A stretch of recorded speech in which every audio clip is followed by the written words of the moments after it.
Welcome back, everybody. Yes. Yes. Sorry for the cutoff there. Jahi had some technical difficulties, and he is hopefully fixed it, right, Jahi? Yes, I think we're able to smooth a lot better now. We were at Justice League Red, right? The first issue? Yep. Yeah, we just went past we just talked about the Red needs you. It says, for the fate of humanity and for yourself, because you don't want to find out what Red can do with what he knows about you, join the best in the bizarre creative team. Saladin Ahmed, Wolverine, Daredevil, and Clayton Henry. Action Comics we are yesterday. An all-star team of heroes to find out how far they will go to keep the peace and Red Tornado's secrets. This next book is original because these two, prior to this miniseries, have never shared a comic before. Never. Cheetah and Cheshire. Rob the Justice League. Written by Greg Rucka, art by Nicola Scott. It makes sense. This could go really well or really, really bad. And fun fact, this is the third comic book these two have worked on together. Black Magic, Wonder Woman, and now this one. Nicola Scott was the one who did, she did, because when Greg Rucka wrote the book, it was like every other issue, it was a different time period. For Liam Sharp, it was the present day stories. For Nicola Scott, it was the past stories. So basically, she did a lot of the odd number issues, and then Liam Sharp did the even number issues. And that's what it was for Greg Rucka's whole second run for the book, which lasted for 22 issues. I've met Greg Rucka, never met Nicola Scott. I have heard she was actually invited she did go to the premiere for Wonder Woman, the very first movie came out in 2017.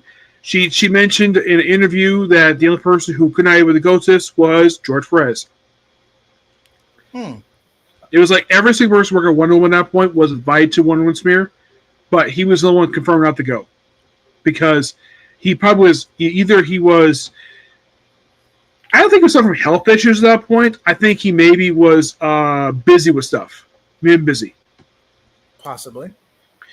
All right, so we have Jahan Lee, who does some variant covers, and Larynx. And we have a 2BD full cover, who does this one. Darian Heiss aboard the most secure facility in DCU, aka the Watchtower. Cheetah and Cheshire assemble a team of misfits and oddballs. Pull off the impossible and getting away with it.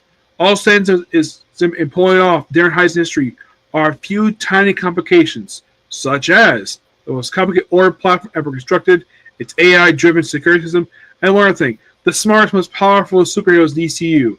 I use the word Greg Rucka and Nicola Scott bring you with slick, stylish guarantees, funds, laughs, and more fun twists and turns. Those of you curious about basically what the heck, they just like watch the looks of the comics. What they did is they took the Watchtower from the Just League Limited TV show, and they just painted it a lighter coat of silver. That's literally what they did with the Watchtower in the comics now. Pretty much. Yep. Detective Comics 1100. Now, you look at the writers of this book. Tom Taylor, who was the current writer of the book. Rucka, who had run this book years ago. Mark Tamakaki, very recent run. Dan Winters, I think he's a backup feature. Now, this is something that happened 1000, where you bring these writers back for a big number issue like this, and you don't bring it back. Now, in that issue 1000, when it came out, DC chose to bring back Alan Grant, who did some work for Detective Comics. Come back a bunch of these Golden Age these popular writers. Heck, Denny O'Neil was still alive when issue 1000 came out. I feel like a lot of these writers debuted in the Bronze Age, if I remember correctly. Yes. But Rucka, and anybody's curious, when did he have a run? Because Tom Taylor's recent, so is Mark Tamakaki and Dan Winters. Rucka had a run in the early 2000s. Like, the first half of the decade, that was kind of his run. He came on right after the events of No Man's Land. It's actually been collected a couple times in trade. One was, first was simply Batman Evolution, which features some drug stuff and Talia al Ghul. And there's also the new chip that came after Batman New Gotham, which was 2 trade paperbacks to like Rucka's entire run. Early 2000s, I heard in documentary, was not a good time for Batman or any other comic at that period of time. From like 2000 to about 2000, around 2004-ish, not a good period of time because some books had not good artwork at that period of time.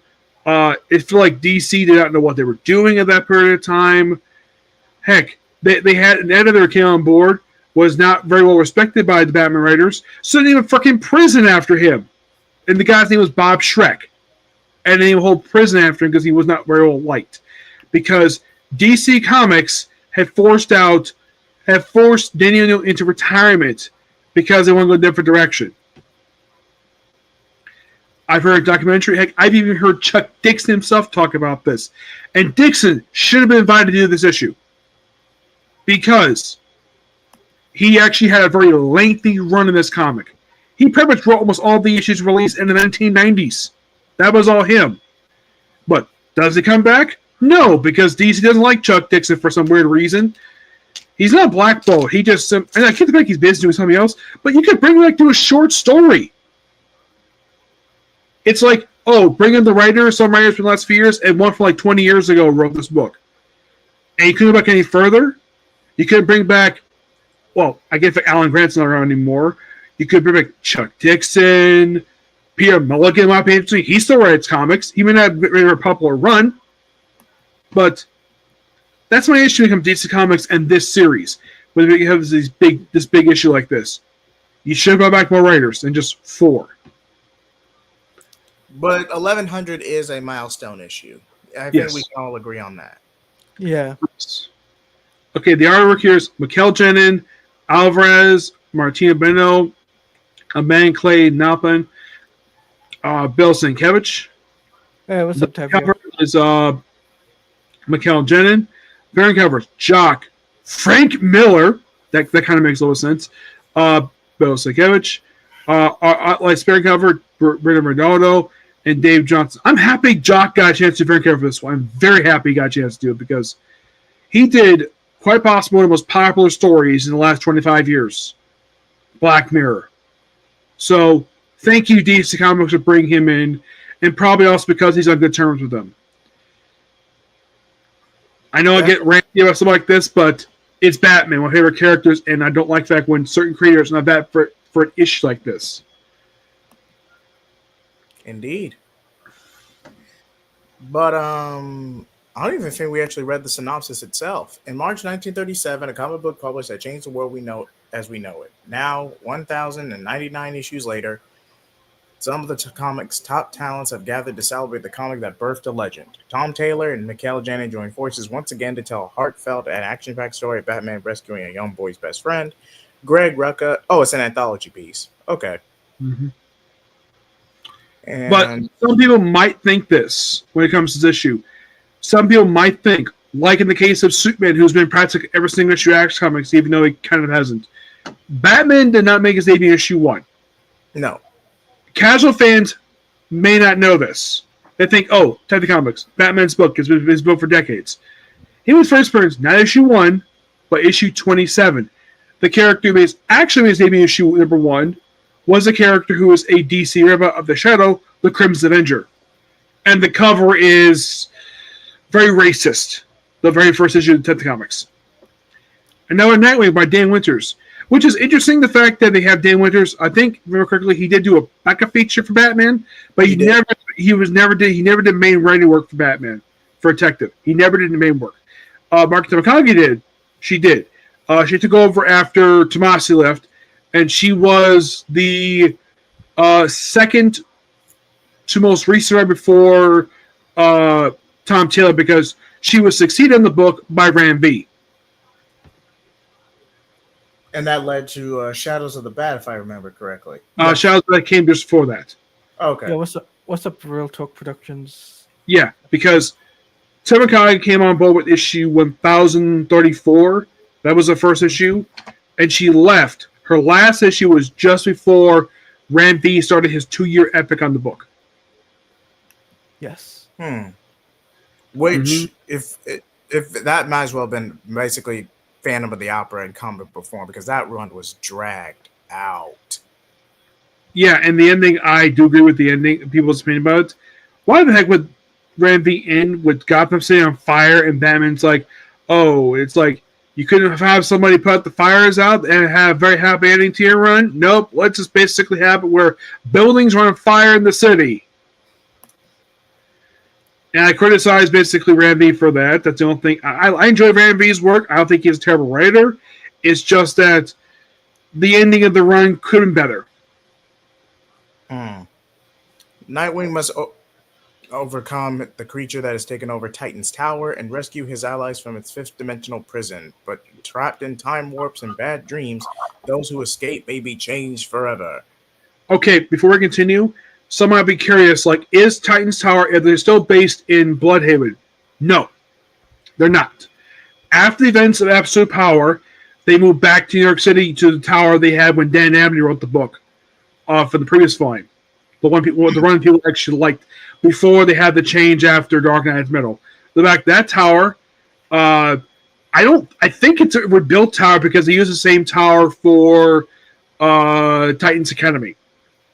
It's based in New York City, like the Marvel George Perez stuff. So that's pretty much where it is now. So it's like basically Nightwing in this issue has gone to New York City for the issue.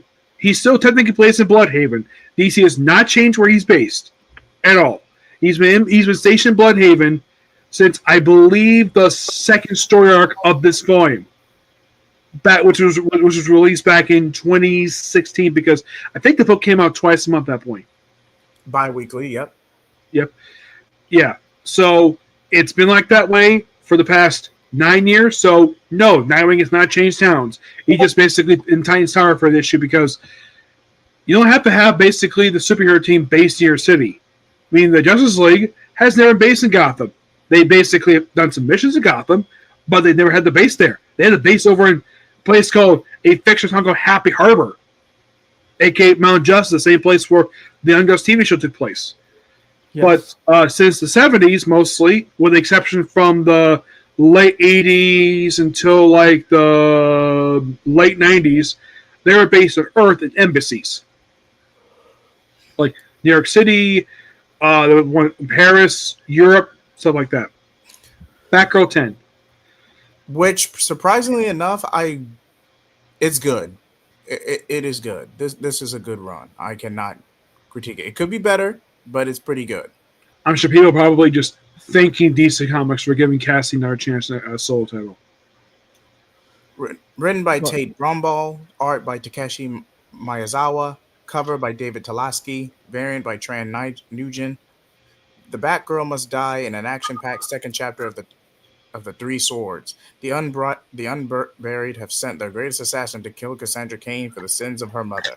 But Cass is still recovering from the revelations of the previous issue. Will she accept her unlikely allies and join forces with them to defeat the first sword? Or will they be their undoing as the second sword arrives to kill the Batgirl? Destiny is calling. Will Batgirl answer or die fighting? This one is I think this is Batman and Robin. Yes, this is Batman and Robin. Yeah, this is Batman and Robin at number 24. Which Philip K. Johnson has been doing a pretty good job with this book. He has. I can't believe he's only on this book since like issue 14. Yeah, he took over right after Williamson left. Yes, he left due to him. He was up for burnout, and that's why he left the book. But he chose a good writer to replace him. He did. I think, as of current, I think this is the only book he's working at DC now. There might be one other book, but it escapes me at the moment. But I could have sworn there was one other book he's working on for DC. Yeah, and he's also working on Incredible Hulk. So he's working on two major titles. Batman Incredible Hulk, which his Incredible Hulk book has been really good. You remember when Robert Wendell was on here? He mentioned about Incredible Hulk was really good. Remember him? He does his little teaching stuff on his channel. He's one of the ones when we did the modern comics. He mentioned that Incredible Hulk was it was one of two comics he read from Marvel, the other being Immortal Thor. I don't know if he still reads Immortal Thor because they ended the book after 24 issues. And they relaunched it simply as Thor. Written by Philip Kennedy Johnson, art by Miguel Mendon- Mendonca, cover by Javi Fernandez, variants by Derek Robinson, Jorge Fornes, Pablo M. Collar. Remember, you must die. Long ago, a young Bruce Wayne first encountered the monstrous Memento in the winding streets of London and narrowly escaped with his life, but also with terrifying questions he never managed to answer. Now, with Gotham City in flames, will Batman finally find the key to stopping Memento once and for all? Or will his son suffer the fate he fled all those years ago? The Memento storyline comes to a thunderous conclusion. Weird enough, I don't think that this runs been collecting trade, the Phil Kennedy Johnson issues. Like, there's no trade paperback release yet for it. No. The Memento arc won't be included in the trade paperback in the first trade paperback Yeah, because but there's not been a trade release yet because they've only released just 2 trades this run so far, collecting the first 13 issues. Williamson. Okay, I will agree. First off, good to see you, T29. Good to see you, but I will agree that his run was more of a love letter to Chuck Dixon's Tim Drake Robin. So say what you will about that, but I would pin that more on the artist than the writing. Because in the writing, all they did was just have Damien act more like a teenager than Bruce's mini me. Yes, but he also did feature a lot of characters from Chuck Dixon's works in his run for Robin, That is true. which only one of those characters Dixon did not create, Connor Hawk, No, he was created by someone else. Kelly Puttick, and Damian Scott, who also created another popular character we just talked about in our comic, the Cassie Kane Batgirl. Yep. I think this next. Oh yeah, it's Batman Superman's Finest. 42 issues. For almost 4 years, this book has been going on for. And this book, I don't know. I don't know if it's. I didn't see it hit the top 10 recently, but I'm sure the book is still selling pretty well for DC standards. It carried the line through both COVID, Infinite Frontier, Dark Crisis. It's been one of the more consistent titles from the past 5 years. Yes, and Dan Moore just does covers now because he's busy with other books. And I think that they've only released 5 trades this run so far, and I own all of them. Hmm. Yes, last trade just collected issue 18, 19, 25, and the book's sole annual so far. Yep. Written by Mark Wade. Interiors by Adrian Gutierrez. Cover by Dan Mora. Always going to have a good time with Dan Mora's artwork. Variants by Michael Cho and Adrian Gutierrez. And 1/25 variant by Mario Fucci. I'm not even going to try to pronounce that. Escape from Bizarro World Foco. continues. Oh, go ahead, Nick. Foco, that's how I can pronounce his name. Foco, thank you. Escape from Bizarro World continues. Superman, Batman, and Robin are tracing a mysterious plague that is sweeping the planet.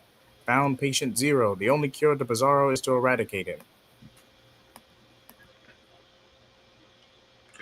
So how about the world's finest trio save the race without murdering a single sentient being? Did Jay Heath's mic cut off again? Yeah. Sorry about that. Okay. To eradicate him. So how will the world's finest trio save an entire race without murdering a sentient being? Take a look at that second cover for Catwoman. I know this is Catwoman there. That font looks very much like Batman Returns Catwoman. Yeah, it is. It is. It's 89. It's Yeah, 92. It is. It's from 92. Yes, but I think that cover is a basically homage to 92. Even though it's been like 33 years since the movie came out. Yes. Catwoman 70, written by Warren Grafenberg, art by Danilo Baby. and cover by Saba Fumara. Variant covers done by Frank Cho, Dan Personan, and W. Scott Forbes. And it says here, it's all been leading up to this. Selena is finally face to face with the mysteries of enemies trying to bury her 6 feet under. With the feline feminine So Patel. They put too much F in there. Find a way out of this predicament, or is it curtains for the cat criminal? Find out in the special oversized issue, and don't say we didn't warn you when the rugs get pulled from under you. Fun fact: this actually is the second ever, actually third ever issue 75 for this book. Because second volume had 75 at issue 75. The volume 3, which is Deborah Brubaker, that had 75. And now this one had 75. The previous volume didn't have 75 because it ended after 52 issues. And Joan Greenbach, I get the fact for some people she is not the big of a name of writer, but she is good. She is very good of a writer. She's never a comic that the comics I've read that she's written, none of them bad. None of them. She's a very consistent writer. Hey, this woman did a run for Venom and Thor. Very good artwork. And Tevye, to answer your question, we had technical difficulties with the first video, so now we're hopping back on to this one. So a lot of the first half of the stream is on part 1. And he's third because I was talking about the other volumes for Catwoman, because this volume for Catwoman is actually volume 5. This is volume 5 for Catwoman. Because you have one released in the 80s, you have the long-running one from the 90s, you have one from the 2000s, you have New 52, and this run. Okay, so we've got Birds of Prey coming up, and it's written by Kelly Thompson, art by Sami Bashir, art by Annie Wu, and variant cover by Nimit, Malavia, and I can't pronounce that at all. Art by Spotlight by variant Bruno Rendono, and various by Ryan Gonzalez. It says the Shadow of Army has an upper hand from the jump, and the jump is long past, and the Birds of Prey are ready to get their people back and throw down like it's personal, and yet it is. Kelly Thompson's run, I did fall off from it, but it definitely regained some momentum as of late. Even I'm willing to admit that. Yeah, and currently one of the 2 comics she writes for DC, the other being Absolute Wonder Woman. Harley Quinn! That's next. Alright, so we got Harley Quinn next. Yeah. Kelly Thompson is not a terrible writer. It's just that weird thing is, over at Marvel, with exception of Captain Marvel, her books don't last very long. And it's not her fault. It's Marvel's fault for that. So you're going to read this, Nick? Yeah. Written by Elliot Klon, art by Mindy Lee, cover by Jan Prenick. Yes, I met this guy a couple times. Cool guy. David Nakamura and Muhammad Assar. Variant cover, another variant cover by Diabetes. Yes. Dipercata? Yeah. Hello, this is Harley Quinn. Today I'm going to be announcing 3 exciting new projects from DC. A new way to disrupt supervillains without getting your hands dirty. A hilarious comic about a super cute clown girl who's everyone's in love with. Yes, that's definitely true. A story about angry duchess whose portfolio is through the roof. 3 products, the Summer Civility, Super Cute Clown Girl, and Duchess. Are you getting it? Is it making sense? Am I talking about this new comic, new issue of my comic? Isn't there? Hello? Is this thing on? Is it reading these things? Harley Quinn breaking the 4th wall for this comic. That is actually quite funny.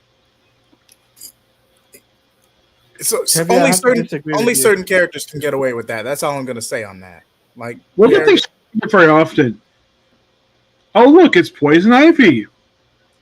A book that everybody's shocked the fact this book is still been published almost 3 years in. It got a very strong fan base. And I'll admit, the Harley Quinn animated series definitely gave this book some momentum. Even I have to admit that. And plus, I own the trade paperbacks for release this one. It's been about 4 releases so far. But yeah, it's good for what it is. May not be everyone's cup of tea, but for what it is, it's all right. And here's something really sad about Poison Ivy. Her creator's no longer alive. So, if anybody wants a chance to make her creators, Can't meet him. They passed away years ago because she was first created back in the late 60s. Written by G. Willow Wilson. Is she working on any other work right now, or just this one? I think there was one comic work from Marvel, but I don't remember which one it is. Art by Marcio Takara. Cover by Jessica Fong. Variants by Edgekirk and Ben Harvey. 1/25 variant by Che Ruby. 1/50 variant by Kyung Am.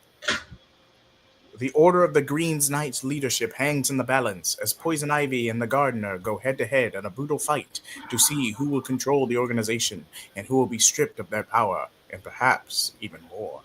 Can Ivy count on her new allies within the Order to have her back, or will they turn on her?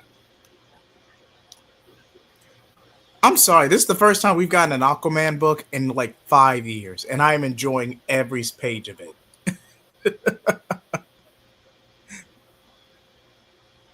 Hello? Yeah, I hear you. Okay, Yeah, Nick stepped out for a second. Nick stepped out for a second. Yeah, I just think that this is gonna be interesting to read Aquaman again. Go on. Because I feel like the last major appearance, I mean, we haven't even seen Aquaman do that much, or at least not, that wasn't in, I'm just enjoying Jeremy Adams' run. I'm sorry. Okay, so it says here Jeremy Adams, John Tim, Guillaume March, Edwin Gallman, written by Turso. Full rage and revenge, Aquaman is determined to end Dagon and free the blue in a bloody battle that will change the king of the ocean forever. Nick will be back, Tevia. Don't worry. All right. Here he comes now. Yep, it just came back. We just wrapped up. We just reviewed Aquaman Nation of Red. Yeah. Aquaman's been awesome on the Jeremy Adams. Right? Yes. Makes you wonder, why the heck did DC take him off Flash? I'm sorry. I didn't want to bring this up, but I just can't get into the current. I just can't get into the current Flash run. I've tried on 3 separate occasions. Even read the tie-ins for Beast World and Absolute Power. I just couldn't get into it. I'm sorry. I just couldn't get into it. New Gods by Ram V, which I think this might be the only comic he's writing now because he's not writing Venom. No, he isn't. Nope. Venom is run by solely by Al Ewing right now, which means Al Ewing is currently writing 3 comics: Absolute Green Lantern, All New Venom, and Thor. That's it. Ram V, I think this might be the only one because he was doing Alien over Marvel. He was doing Venom. Venom, he left at about a year and a half, and he left around the same time Brian Hitch left the book as the artist. So this is the only book he's doing now. And it's been surprisingly really good. I know because that's just my opinion because I've read it. Written by Ram V, art by Pi Par, Evan Kagel, cover by Nimit Malavia, variants by Derek Chu and Juan Ferreira. The new gods find themselves assimilating as Earth's new residents, but this transition is not without its difficulties. The new gods in the Justice League have set their sights on a young Kamal, the newest new god, destined to someday become the steed prophesied by the Source. While these benevolent forces attempt to find the right path to lead this child down, malicious entities from Earth and beyond attempt to power grab, and the DC universe may never be the same again. And here comes Flash by Cy Spurrier. And I have no real fault. I just feel like it's a downgrade. I definitely miss Jeremy Adams' run because Jeremy Adams' run was solid. Like it was a solid run, and that's something everyone could agree even after the fallout of Heroes in Crisis will happen with Wally West.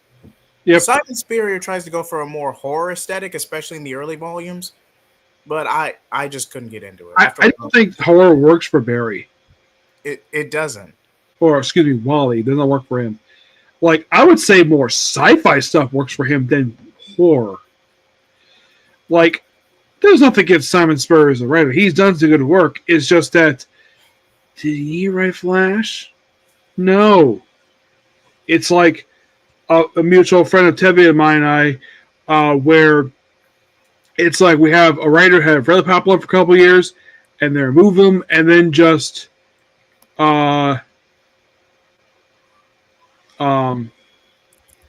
replace with a writer that does mediocre work, like Cy Spurrier. Is he late for you, Claudia? I'll read this one, then I've got to head out. So, All right.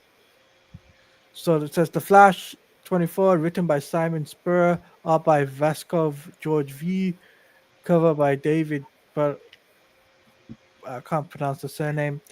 Variant cover by Paratore.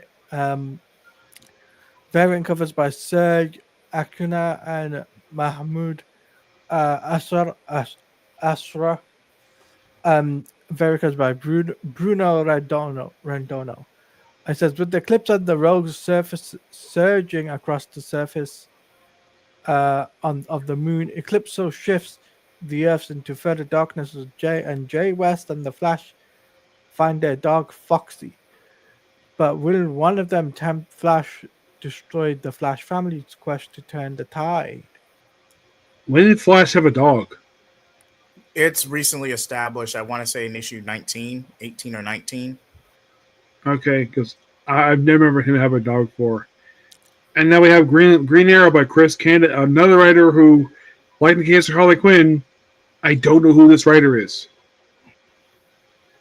I'm not overly familiar with Chris Cannon. I think this may have been his first comic he ever did for DC. What's up, Nemo King? Welcome to the show. All right, guys, I've got to head out. It's a great stream. Sorry, I can't stay longer.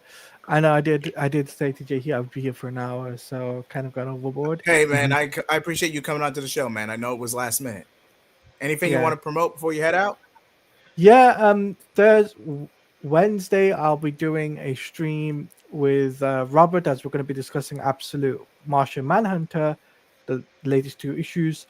We'll be covering that as a full Absolute Martian Manhunter stream, and then I'll be doing some coverage on some other gaming news in regards to what's it called, the Marvel fighting game and Invincible fighting game too. I'll be making content on that too, and expect as members panel stream coming up soon. All right, looking forward to it, Geladia. Thank you for your time. All right, see you guys later, and make sure you like and subscribe to J Heat. And get some sleep, Claudia. I definitely am. All right, talk to you guys later. Have a good one. 1:30 is very late, I believe, tonight. And I'm looking at this variant cover for Green Arrow, and that looks a lot like the bow from the Arrow TV show. I believe it is, though I am not a fan of the cape. I'm sorry. I appreciate the Robin Hood aesthetic, but I'm just not a fan of the cape. Yeah, those of you guys want to talk about comes to the bow from Arrow. One of the bows from Arrow has been referred to as the credit card arrow, where it basically comes out it folds out like a credit card. That's what this bow reminds me of. And of course, Canary is still wearing her Rebirth costume, which I still think it's weird that he's had to alter Green Arrow's outfit, even though he's had the same outfit now for. I think he got this new outfit when Williamson took over the book, just a couple years ago, and now he's got this new outfit for some reason. Okay, Mentos is the artist. Torrin Clarkey is the cover.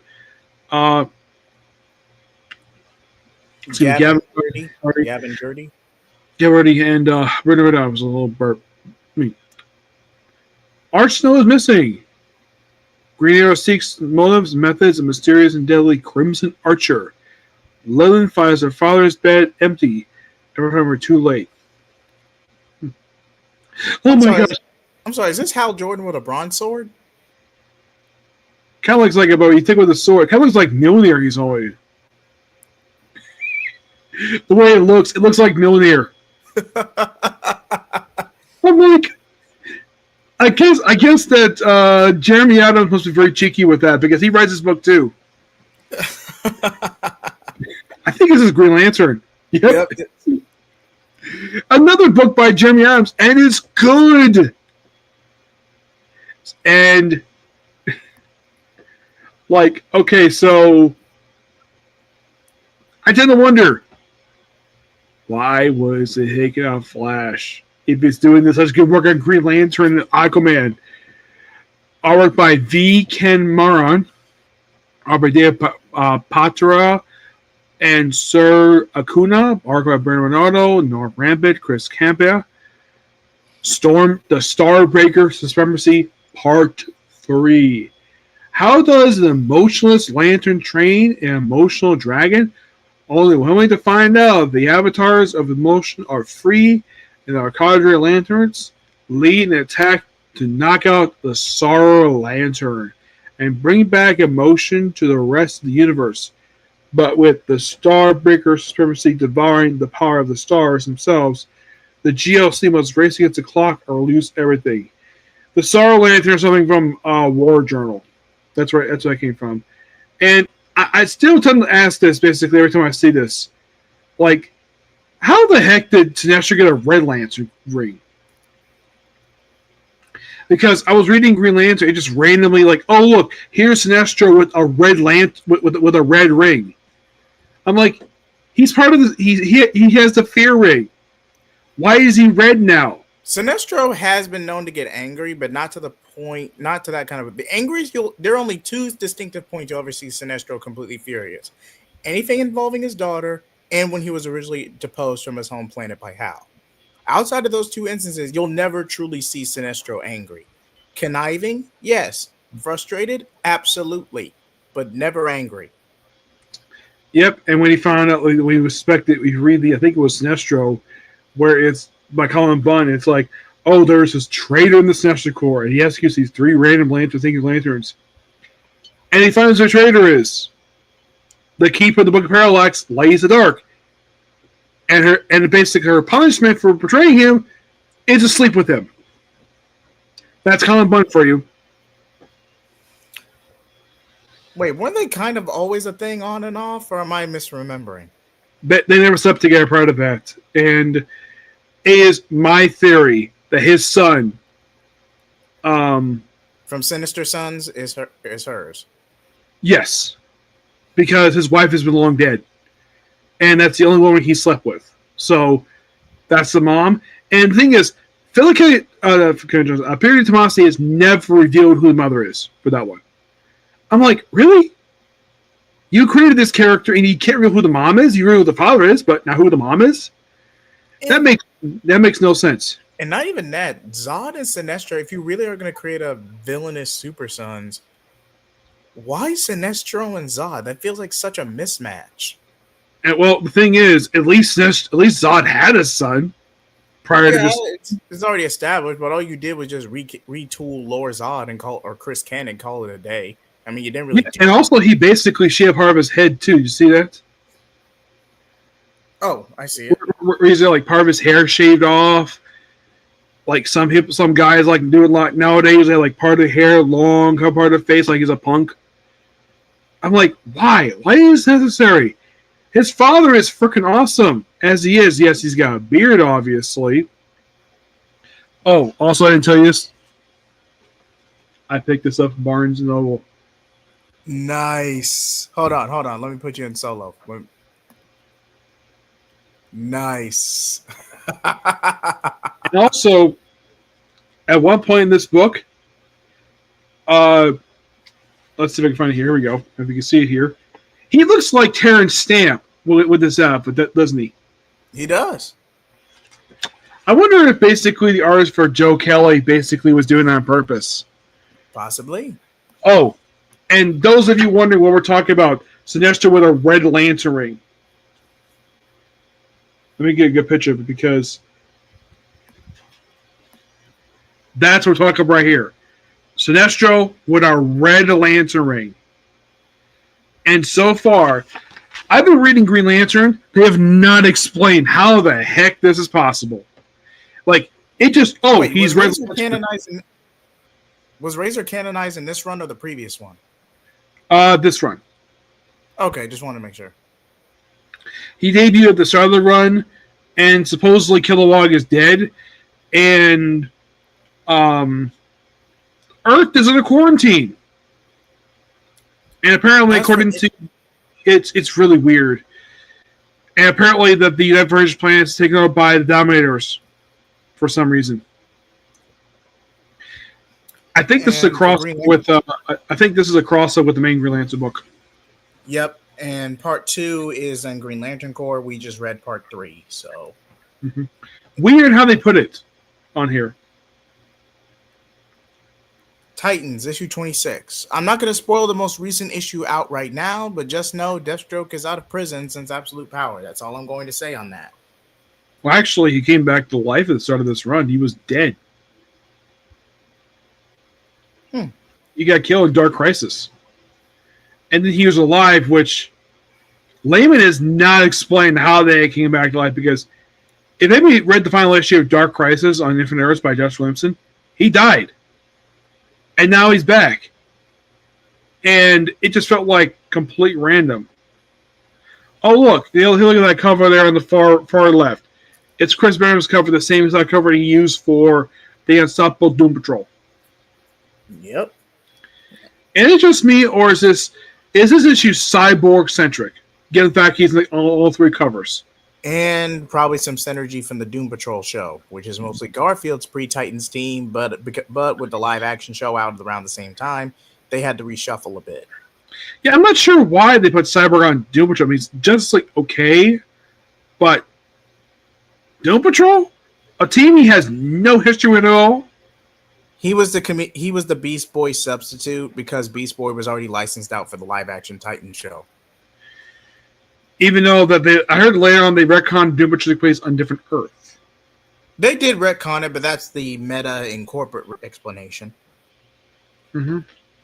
Written by John Layman, art by Max Raynor, cover by Pete Woods, variants by Chris Burnham and Travis Mercer. Chris Burnham does the one. He does the 3rd cover. Okay, and all right, $3.99 for 32 pages. It feels like the Titans have been working nonstop to defeat Deathstroke and his crime syndicate, and the team could use a breather. What better time for Beast Boy and Cyborg to go check in with Gar's first found family, the Unstoppable Doom Patrol. But the family reunion is cut short when they found themselves trapped and hunted by Samuel Register, known as the Zookeeper. Can the heroes escape the Zookeeper's most dangerous game? First time Doom Patrol was seen was a miniseries, which was really good. Mr. Terrific Year 1, which I believe is a monthly series due to the synergy from the movie. Yes. Written by Al Leston. Artwork by Valentine Delario. Another cover by Dan Moria. Oh, this is a miniseries. Variant cover by Greg Smallwood. Michael Hall's first on Mr. Terrific goes terribly awry and barely escapes his life, but he just about to hang up the leather jacket for good. After one single use, Bruce Wayne arrives at his doorstep with an unexpected proposal. But not only is he surprised, he's not the only surprised guest star in the present, but a mysterious young interloper rescues Mr. Terrific from a parademon onslaught. I think implying the fact he was actually there during Darkseid's first invasion from the... Yes, I believe it's a callback to Earth 2 saga because he technically was in Earth 2 during that time. Well, actually, Earth 2 was released after Justice League came out. Yes, after Justice League, but he debuted in Earth during Earth 2 saga. He had a solo book prior to that. Oh. That got canceled low sales. Mm. And this is the Jeff Lemire book. JSA number 10. Which, I tend to wonder, like, why can't they just simply call it Justice Society America? Why? Because the previous final was so financial for DC, they wanted to capture that glory of calling simply JSA. Yeah, people know them as JSA, fine. But people can say the full name, no problem. Just Say America. There's no issue with that. It's just like, why this name? It just doesn't make any sense to me. Written by Jeff Lemire, art by Rafael de la Torre, cover by Leonardo Romero, variant by Jorge Corona, $3.99, 32 issues, no special 1 by proportion variant. What secret lies within Black Hawk Island? Can the JSA uncover them before the Injustice Society burns the island and its mysteries with it? That sounds interesting. Also, sounds like an episode of Justice League Limited, doesn't it? It does. New history of the DC universe. We heard recent tabloids for this. They were going to retcon Golden Age Wonder Woman to be Hippolyta in this Again, story. John Byrne did it too. Yeah, it's not even the first time this has happened. Like Hippolyta recently donned the mantle during the Golden Age, and then Diana took over in the post-crisis. Yeah, but the thing is, John Byrne did this first. So DC doing what John Byrne did previously. So it's almost like DC is reestablishing John Byrne's retcon. Yep. And it's done by Mark Waid, art by Doug Mankey and Dan Jurgens. Okay, interesting team. At least people who have history with DC Comics. Cover by Chris Simney. Like, it seems like this guy always tags along with Mark Waid. You notice that? I've noticed. Variant cover by Dan Moria, Frank Quietly, Carl Kitchler, Ryan Snook, Scott Kuplish. Wow, what a really good lineup for variant cover artists. Frank Quietly. Like, these are big names for this book. Following the catastrophic events of Crisis on Infinite Earths, the DC universe is forever changed. Tortures are passed as legacy heroes like Wally West embrace the mantle of their predecessors. Heroes like Hal Jordan are tempted by darkness, and the Justice League faces formidable new threats such as Doomsday, Black Hand, and Superboy Prime. Narrator Barry Allen recaps these events through his return, ending with the cataclysmic flashpoint. Look at that, 48 pages and $6. That makes sense. But what usually some people think of what's usually the famous lines that become a meme when it comes to Superboy Prime? I'll kill you! I'll kill you to death! And that's the countdown. Linkara made that famous. I had to do the bit. I'm sorry. I had to. Yes. And those of you who are curious, because I spoke to Dan Dia about Countdown. Linkara put it out there that Countdown was Dan Dio's idea. Yes. That's what Linkara said. I spoke to Dan Dia about that. No, that's not true at all. He was proposed this idea. The whole thing of him ranting, hating 52, that was probably made up. I'm sure someone's probably told Link. I'm sure Linkara probably may have found some interview about that, but that's not true at all. As for the artist, why the artwork was so confusing? Because all of the artists all the artist work was done in Spain. That's why. Because I mentioned all these I brought the Wikipedia page, and I mentioned to him about these are like, oh yeah, these guys came to a studio in Spain, and that's the reason why the artwork was so confusing in that book. This book, I think it's Secret 6. Yes, it is. I mean, it's all right. I mean, Nicole Main, she is getting a writing credit. She did do good on the Supergirl CW show for all intents and purposes, writing notwithstanding. So it's not bad. I believe she played Junior on the show. Yes, she did. But I think when it comes to, I think it's Secret 6, a lot of time comic fans, the first person to think of when they think of Secret 6 is Gail Simone. Yeah, Gail Simone's run, yes. But thing is, the only book that she's working on now is Uncanny X-Men. That's it. But yet you have Philip K. Johnson doing Batman, Robin, and Incredible Hulk, and yet you can't have her do 2 books. 1 book of DC, 1 book of Marvel. I'm pretty sure it's a personal decision. Now, I had heard that the reason why up until she Uncanny X-Men she knew books for years, she's wanted a break. A long break. But I'm sure she got paid all the royalties, all the she paid back for probably for Birds of Prey and probably her Batgirl stuff. Probably gets some checks from that. Okay, so Steven Segovia does the main cover and art main tier. Larynx and Salvador Roca does the variants. Following their captured teammates' trial, led Catwoman John Kent into the middle of a major power scheme between Checkmate and the United States government. But with former Sixer, Jeanette whispering in Dreamers and Gossamer's ears, Black Alice is losing hope, and Deadshot's running out of time to extend his escape from hell. Their would-be rescuers might secure everybody's safety, but someone's going to lose their soul. Which is I like think this it feels like basically it's like she's reusing the final arc of Gail Simone's Secret Six book. yep. Fire and Ice when Hell freezes over. Now, nothing wrong with having like a summer miniseries, especially with characters as campy as Fire and Ice. But that one they did 2 or 3 years ago, that last one with Fire and Ice in Smallville, it was not good. I tend to wonder though, why couldn't they have? I get that Kate Gibbons no longer alive. Fine. What about Jay Matias doing this book instead of Jonas Starr? Your guess is as good as mine on that one, man. I guess because Starr is cheaper. I think he's still on good terms. I'm sure he could do a miniseries. He done miniseries for Marvel recently. He did Spider-Man Ben Reilly. He did Spider-Man Lost Hunt. I know he's doing Shadow of the Goblin right now. I think that's it. But there's nothing that says he can't do a miniseries for DC Comics. He's not, as far as I know, he's not exclusive to any company right now. I don't think he is. I think he's just doing some self-published work now. He has a universe of books, which I haven't seen him promoted in a while. And one of the artwork of that books is done by Tom Mandrake, who's a great artist. Even Jay Matias agrees with me about that one. He agrees he's a fantastic artist.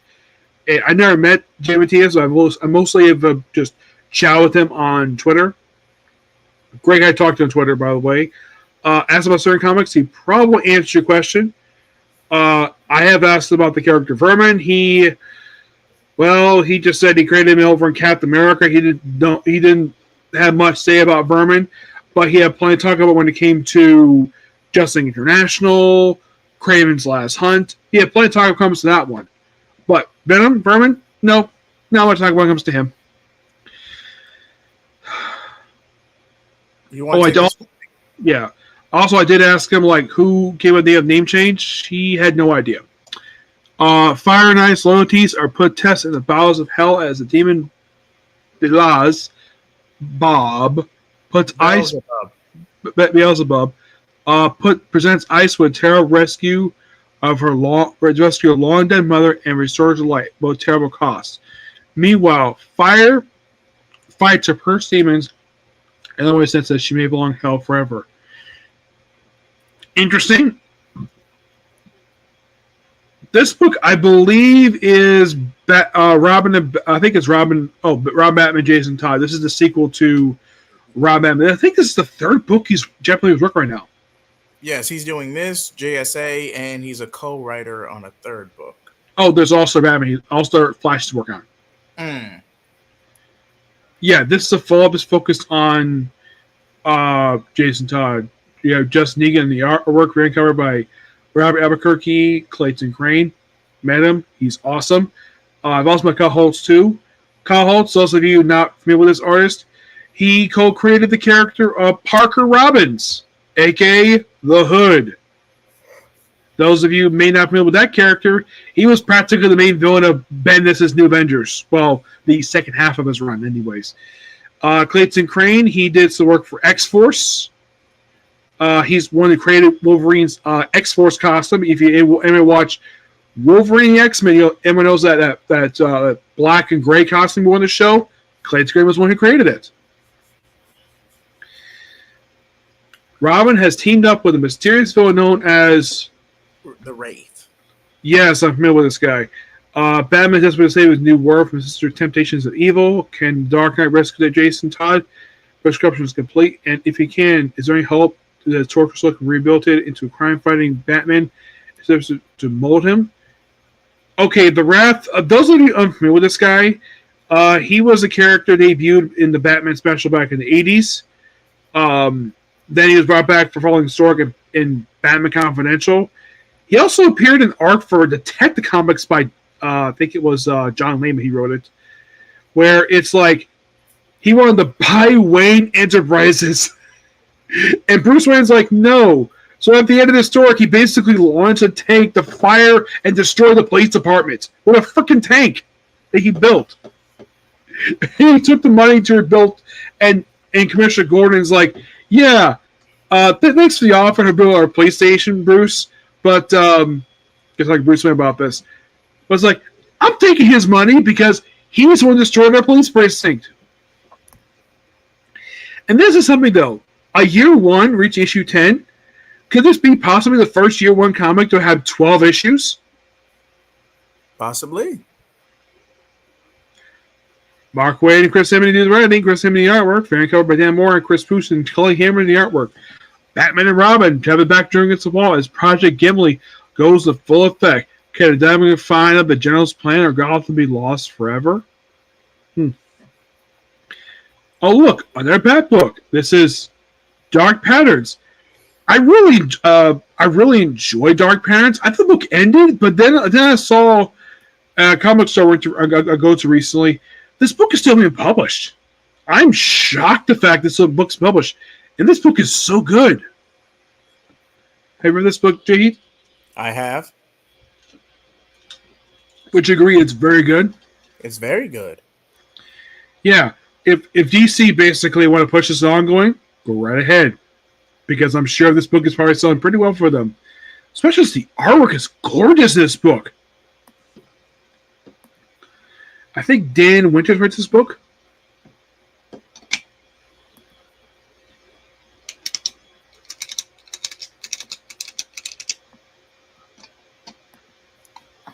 Batman Dark Patterns is number 9, Case 3, Paradola. Batman, 3 criminals, 1 gun, 1 wound, 1 life. The heart-wrenching finale of Paradola is here. Don't miss it. Written by Dan Waters, art and cover and interiors by Hayden Sherman, variant by Ashley Wood.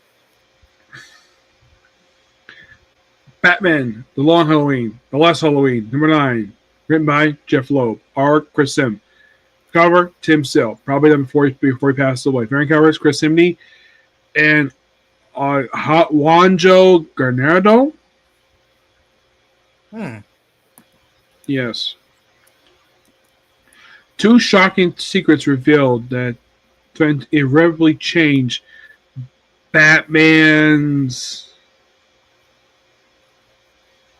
I can't say what the rest of this is because I'm sorry. Yeah. Batman's World Forever.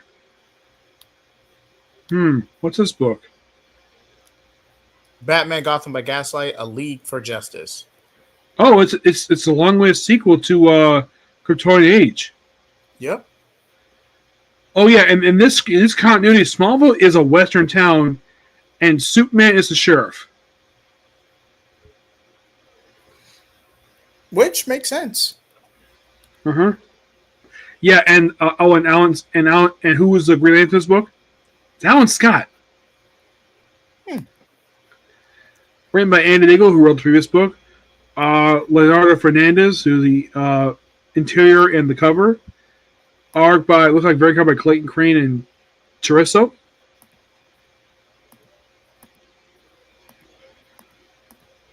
Tell him, yeah, I agree with him. We definitely would love to see more Dan Jurgens. Variant cover by TK. Chaos consumes Frontier Town Smallville as Lex Luthor riding his theme and Kryptonian-powered Metal Robot. Metal Robot, that's funny. Brings destruction in his search for a mysterious tech artifact that grants ability beyond wildest dreams. Meanwhile, Batman, Superman, and their posse of strange new superheroes band together to stop this new reign of terror. His reign of terror and prevent Luthor from accessing his ancient power. But will the world bear off with this relic in the hands of those who don't know what to do it and channel properly? Find out this can't miss issue. Metal Robot. Like giant robot, that's funny. It's like, what is this, ripping off Iron Giant? Green Lantern Dark. Yeah, it's a Chinese Lantern character from the Tangier universe. That's what this character is in this book. Yep. Written by Tate Bramwell, art by Weather Deliria, art by Fernando Demencio and Alex Ekman Lawn. Sick of playing games with her food, the Dark Witch Dima takes disguise backed by her army of monsters beasts. Don't worry out Green Lantern. Other fans of New England Forever would help a little trader in the Green Lantern's own collective. DC vs. Vampires World War V, issue number 12. Finally, the story can end. And DC, do not do a sequel to this one. I think readers, this is just a tired story. Just if you want to do an Elseworld story like this, fine, but not this one. Move on. All right. The humans and vampires begin their counterattack on Darkseid and his invading forces, but in order to win the battle, the prophecy of Mr. Miracle's child must come true. How this half-human, half-vampire baby is meant to be humanity's secret weapon is left for John Constantine to figure out. But with the tide of the war turning against our heroes, he may be too late, and Black Canary makes a startling battle decision that will change the world of vampires forever. Yep. What's this one here? Resurrection Man, Quantum Karma, issue number 5. This is a mini-series. Yeah, this is another book by Ram V. As Stacia pursues to end the universe, Resurrection Man must figure out a way to stay one step ahead of his former ally. With him caught in crosshairs, it may take up a little human target to help him evade capture. Will Christopher Chance, the human target, be able to save him from himself?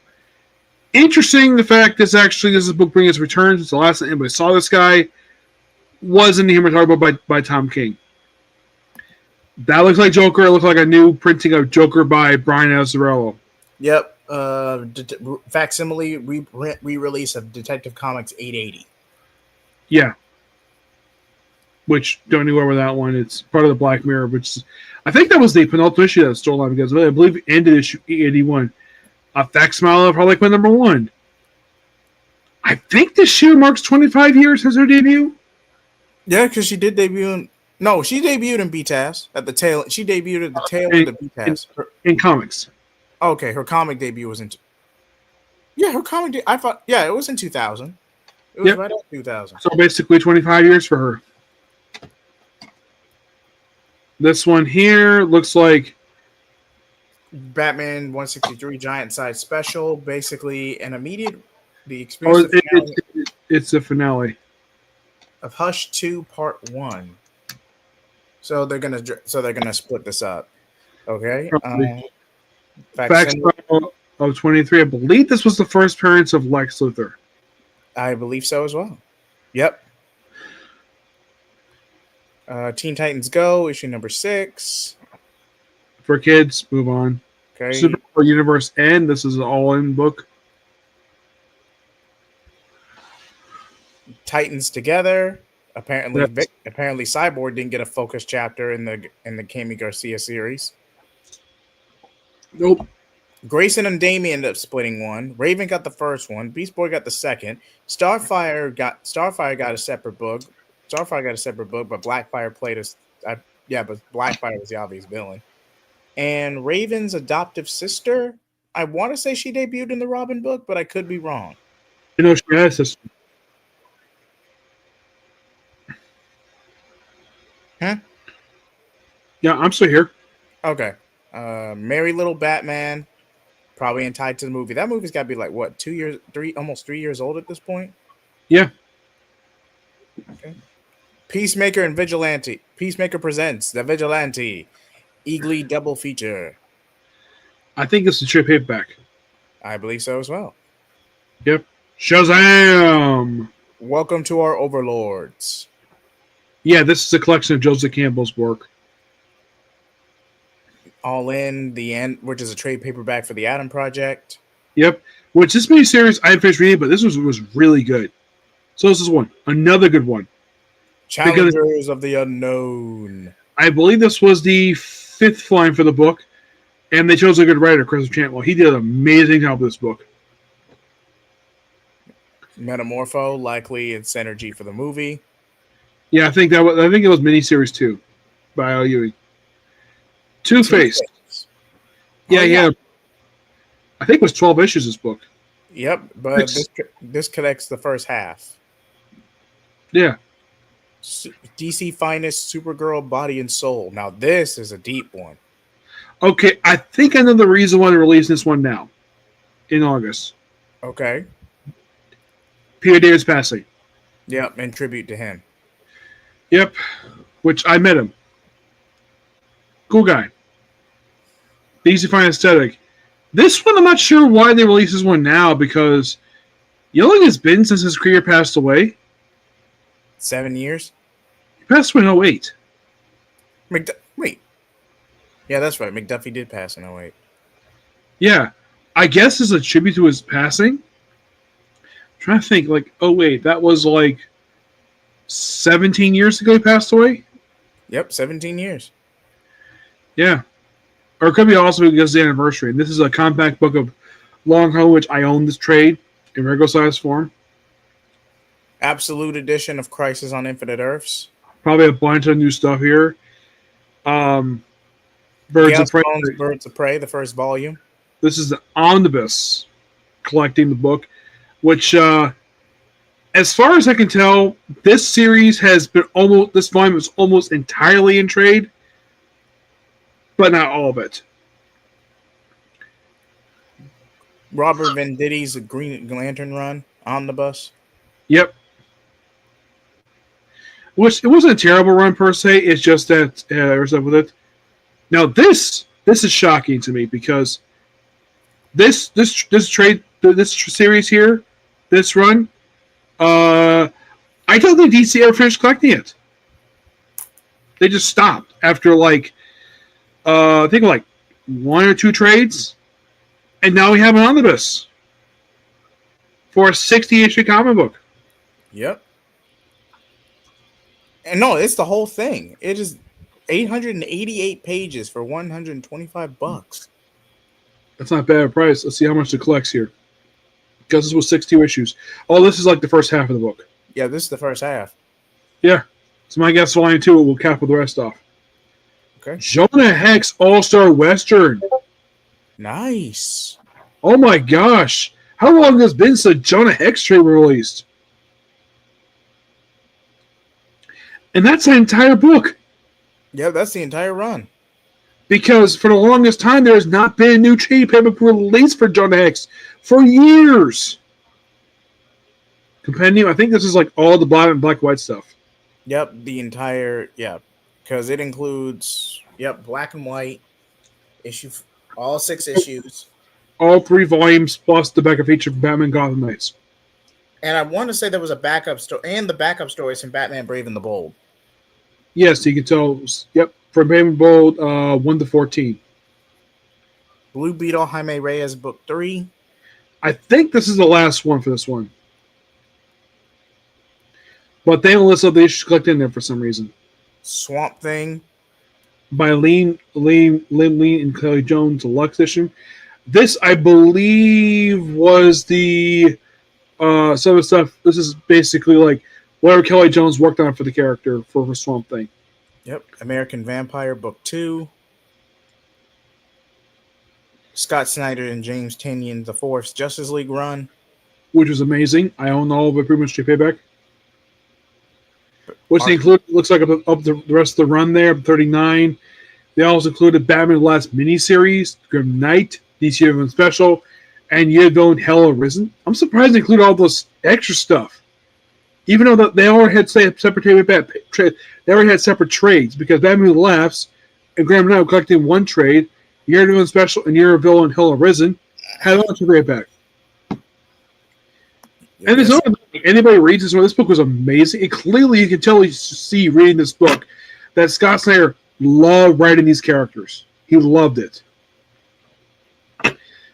This, I believe, is this is Slott's miniseries. Yep, Arkham Asylum, Living Hell. Yes, this, I believe, this is the book that debuted Aaron Cash, the character who pops in Batman Arkham games. The host of history. The Bronze Age Omnibus. Which I believe this is I think the first 2 showcase books collected in one because the first 2 books do kind of go around from because the previous issue 173, that issue was the final issue of it was a split book at the time where the opening story was Martian Manhunter and the backup story was Dow H for Hero. And I guess DC wanted to go back to the horror stuff with this book, so that's why I switched over from superhero to horror. Yep. Red from the Vertigo Rhine with Warren Ellis. Okay, before we continue with this, the movie has very little to do with this comic. The one Bruce Willis, Yep.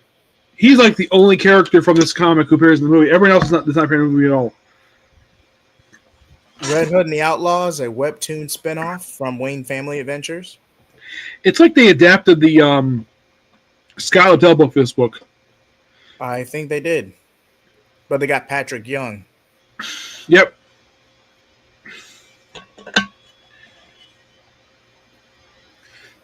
The Brave and the Bold, Volume 3, Demons and Dragons. Ooh, I think there might be one more tray off this one because I think this one was like 36 issues, if I'm mistaken. Does not list the issues for some reason. Weird. The Authority Omnibus, Volume 2. Darwin Cook's Batman Ego. Yes. A little fun fact about The Authority. It's a book DC have been trying to bring back for the last several years, but it can't get off the ground for some reason.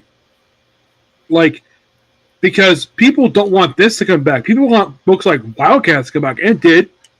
I think that's it. Yeah, that's it. That's it. Yep. And now it took us just over an hour. Well, hour and a half if you count part one, which again, technical difficulties on my part. I terribly apologize for that. But Wildstorm was a Authority book. Authority was on the Wildstorm. It was published on that line. it was a separate line, and then it was consolidated to DC proper post New. But technically, it was published under Wildstorm. The Authority was because the Authority was a relaunch of Stormwatch. Thank you for clearing that up, Nick. Yes, that's basically what it is. This is the book that, if I remember correctly, I think it was either the first or second volume had the wedding of Midnighter and Apollo. What he referred to as, what if Batman and Superman were gay? Because both these two guys are gay. Like, fine, it's a separate universe. I have made my issues with this. Like, if it's done by the creators, if they out him as gay, fine. Perfectly fine. But if you turn a long-established a straight character as gay, that's the issue. Because creators last several years want to do this. According to Tim Seeley, when Alan Scott was out of the gate, the Prime Universe one, this is what he told me. Apparently, for some reason, the creators family had no issue with that. With him being gay. I'm like, if he's gay, why the heck does he have kids? Some people do come out later in life, man. It does happen. Yeah, but I'm like, if he was gay, then what happened to his two wives he had over? He was married twice. First, he was married to Rose and Thorne. Wait, Tevia, what are you saying? What are you talking about, Tevia?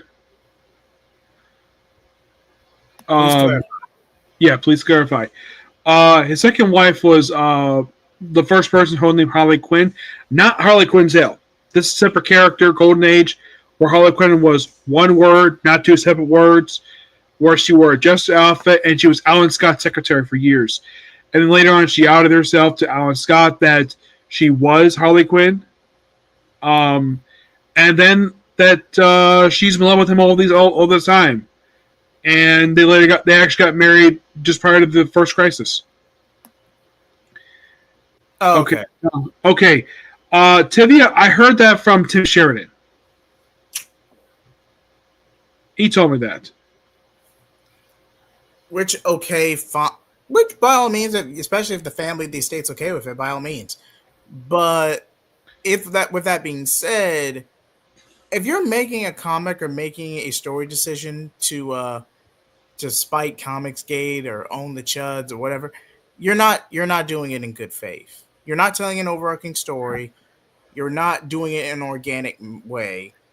You're just trying to push the envelope, so to speak. Not even push the envelope. You're chasing a bloody trend. Don't. If I get caught up on that, you're all night. Yes. Also, if you're going to ask creators questions, please ask about stuff they worked on, because if you try to ask them about stuff, they probably have no idea what you're talking about. Just don't ask them. Just try to ask the correct questions. When I meet these creators at Comic-Con, I try to ask them the correct questions if there's something they're involved with. I have asked Dan DiDio about, because there was a story. Chuck Dixon told me this himself. I met Chuck Dixon, and he met his podcast, that when he had a second run of Robin, he got fired from the book.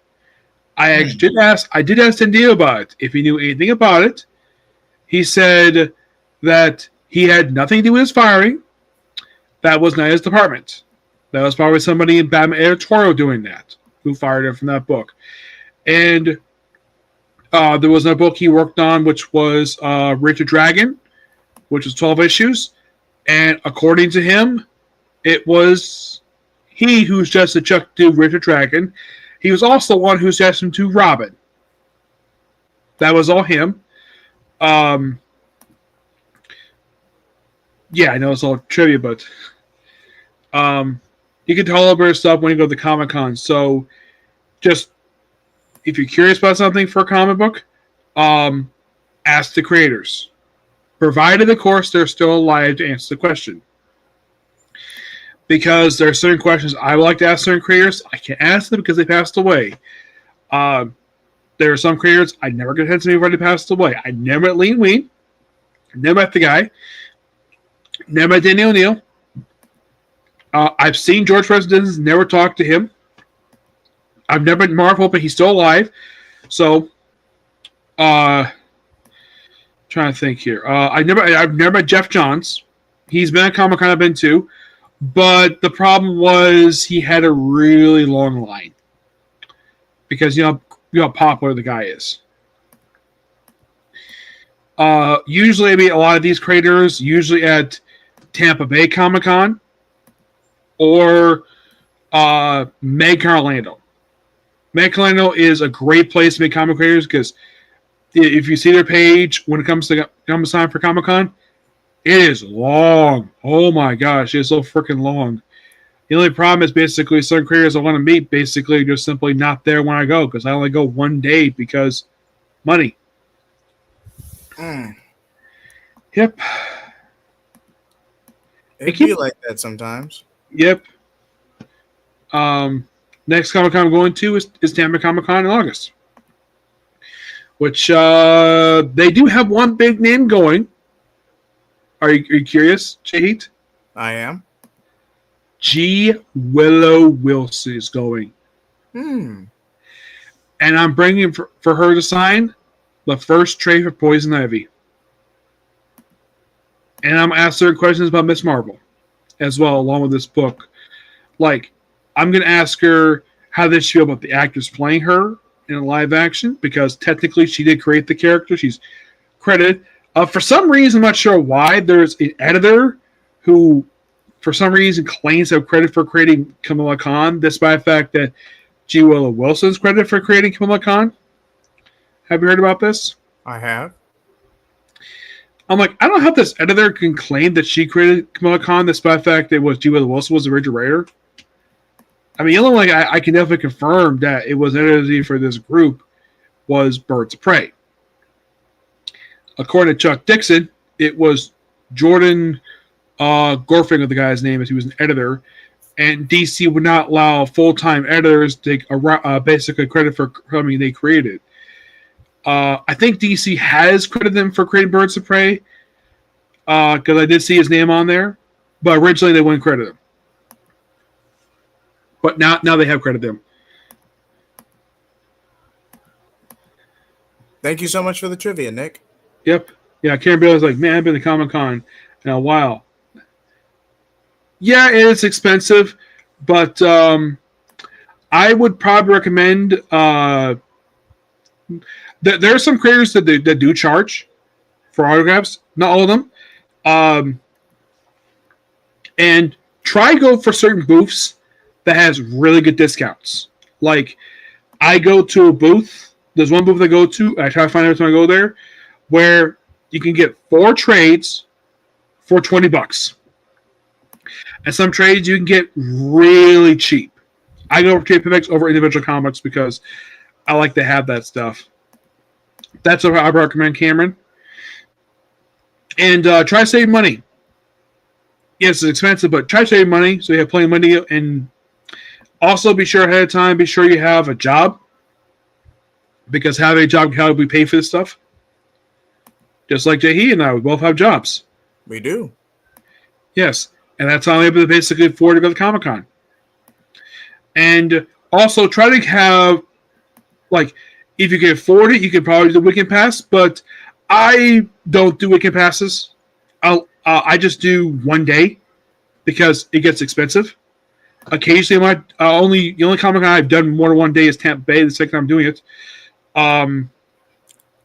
And I know I didn't. I apologize, and I didn't invite you to my Young Justice video as my 300 subscriber special in tribute to Peter David. It was due to scheduling, but I, at least since I had you on here and I had the opportunity, I wanted to make up for that and get your thoughts and your respects for Peter David as well, Nick. Anything you feel comfortable sharing? Yes, I've actually met the guy. Okay. Met a couple of times at Comic-Con. Very cool guy, me in person. I have actually asked him several different things. I have told him this, and he was very happy to hear this. Some people may not know about Peter David because people know him for writing comic books. He also writes novels. He wrote novels around anymore because he's passed away. His biggest known series of things he wrote books for is Star Trek. Lots of Star Trek books. And I told him this in person. I told him my dad loves his Star Trek books. And he appreciated that. I did ask him how he felt about Supergirl, the TV show. Loved it. I didn't ask him, I had a chance to ask him, but I did see a picture with him with Jason Momoa. His wife put it on Patreon. So apparently he loved Aquaman. Okay, so in the case Young Justice, I know he's been associated with that one. Not his idea. No. He, even though he's credited for creating Young Justice, the comic, that was pitched to him. Yes, that was pitched to him by somebody else. But he did receive writing consultant and even a writing credit for some of the episodes when the animated series rolled around. Yes. For All New X Factor, a book he helped write, he actually wrote the comic. I did ask him this. What was he inspired? Because this is a corporate version of X Factor, because they did kind of have this for the original X Factor in the 80s when they had people like Louis Simons wrote the book for the first 78 issues. Loosely. But this is more obviously corporate sponsorship, this one. The one where you had the artist who did that book, he was the first artist for Josh Williams' Flash. Remember the artist? I remember. Carmen D'Amico, I think his name is. Mm-hmm. Yeah, it was that artist who did that book. I have also asked him the inspiration for Mackenzie Calhoun, the main character of the Star Trek Frontier books. According to him, he based the character on Braveheart. Yep. And also, last I saw him, he had no facial hair. Yeah. I know Tivia. I don't think Tivia has ever met him. I have met him a couple of times. Peter David was a very cool guy. I had heard prior to his passing that for the past few years, the man had basically gone through health issues. Rob Macchio told me this, that at one point during his health issues, he lost a ton of weight, and then the weight came back. The man had been going through, like his wife had posted on Patreon on all of his major health issues. Like he had, prior to his passing, he had issues with his organs before he passed away. And this might surprise you. At the time he passed away, I looked up when he was born. He is 2 months older than my dad. 2 months. My dad never met Peter David. Never.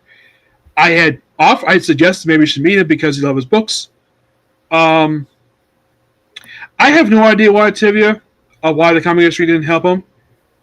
I'm hoping that that all the trades releasing his books last several years, I'm hoping the royalties from that did help pay for it, but that depends. I've been reviewing some of his X Factor work on my YouTube channel purely because I love the books that he wrote. The run from like 05 to 2013, I've been reviewing that for my channel. It's been amazing review so far. I just got to the trade where it was the Regenesis that came out back in 2011. That's as far as I got with it. I haven't reviewed any more yet. But if anyone check out basically his work, just go ahead and check it out, because I did also recently pick up a Star Trek trade he worked on. You can see, little known fact, he also worked on all the Star Trek novels. He also wrote Star Trek comic books. Not many, but he did write some Star Trek comics. And I think he was the first writer of the original series comics for DC. He wrote those. And I looked it up. That the person who actually got him the door to write his first comic book was somebody that I wasn't surprised the fact that he actually helped them. Jim Owsley, a.k.a. Christopher Priest. He got him the door along with Larry Hama. Did you hear recently about apparently Black Panther is a white guy in the current Marvel Knights book? Yes, but I don't think it's canon. Yeah. I thought that was so stupid. Anyways, but I looked up basically, I did a video of it recently where I talk about basically his time with comics. I talk a little bit of the Star Trek novels. And what his wife mentioned on Patreon, the allusion of it, apparently they met after she purchased a copy of Q-in-Law. It's a Star Trek book that focused on, I read it years ago. It basically had, get this, the only time ever in Star Trek where you had Loctana Troy and Q share a scene together. Which never happened on the show at all. Isn't that really kind of weird? Two characters who annoy Picard like crazy, and yet these two never shared the screen together in the show, but they did in this book. If you look at the cover for this book, it's basically these two in the cover.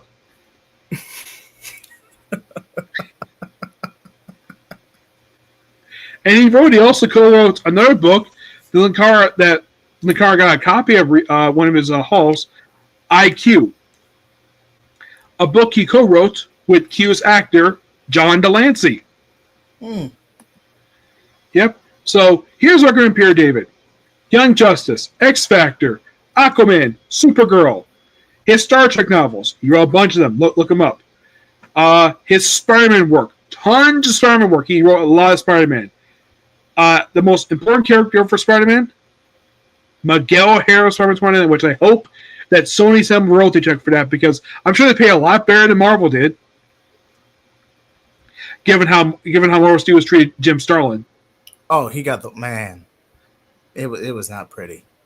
Yeah, he came out where apparently DC paid more for KG Beast than Daniels, Drax, and Gamora. Which Sony, you better pay up here Dave royalties, big checks, because people love Miguel O'Hara, and Peter David need that money for medical bills. One more time, Nick, if you'll join me for a moment of silence.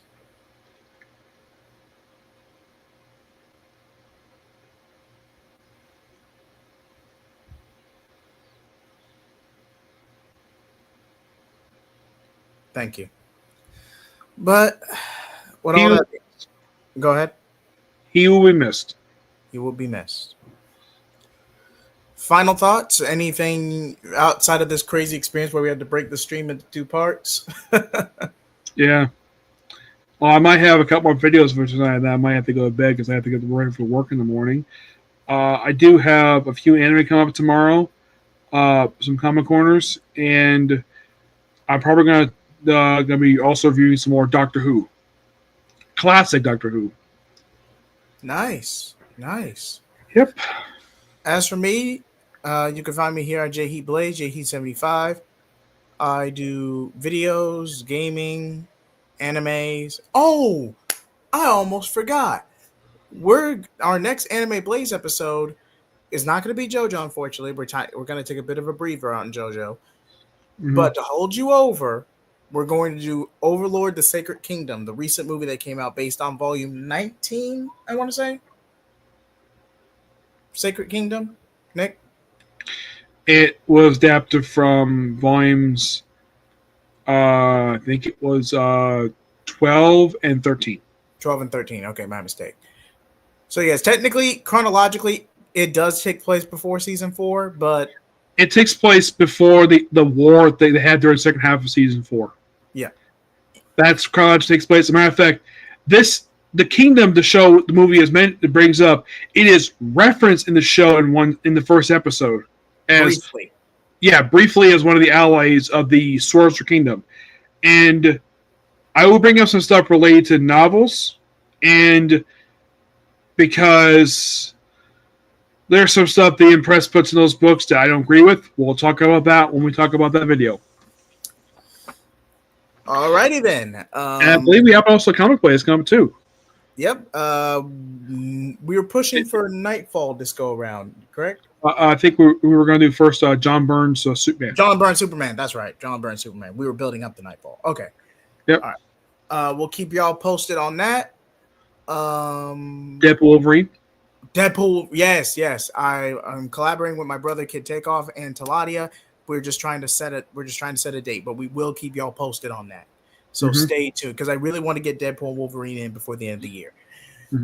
So like, comment, subscribe, everyone. Thank you so much for joining us tonight in these two streams back to back.